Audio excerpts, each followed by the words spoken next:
আসসালামু আলাইকুম। সবাই কেমন আছেন? আশা করি আপনারা সবাই ভালো আছেন এবং সবাই ভালো থাকেন, এটাই কামনা করি। আজকে একটি টপিক নিয়ে কথা বলবো, যে টপিকটি আমাদের জন্য খুবই গুরুত্বপূর্ণ। তো যেই টপিকটি নিয়ে কথা বলবো সেই টপিকটি হলো টার্মিনেশন।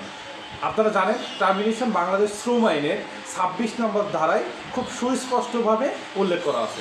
এখন আপনাদের প্রশ্ন, টার্মিনেশন কাকে বলে? আমরা যদি বলি যে টার্মিনেশন কাকে বলে, টার্মিনেশন হলো চাকরির অবসান। মালিক কোনো কারণ বা ব্যাখ্যা ছাড়াই একজন শ্রমিকের প্রতিষ্ঠানের সাথে যে প্রক্রিয়ার মাধ্যমে সম্পর্ক ছিন্ন করে সেই প্রক্রিয়াকে টার্মিনেশন বলা হয়। এটা মালিকের আইনগত অধিকার। এখন মালিক যদি কাউকে টার্মিনেশন করে সেক্ষেত্রে অবশ্যই ১২০ দিনের নোটিশ দিতে হবে, অথবা নোটিশের মেয়াদে তাকে মজুরি প্রদান করতে হবে এবং প্রত্যেক সম্পূর্ণ বছরের জন্য ৩০ দিনের মজুরি প্রদান করতে হবে। আমি আবারও বলছি, প্রত্যেকটি সম্পূর্ণ বছরের জন্য ৩০ দিনের মজুরি প্রদান করতে হবে।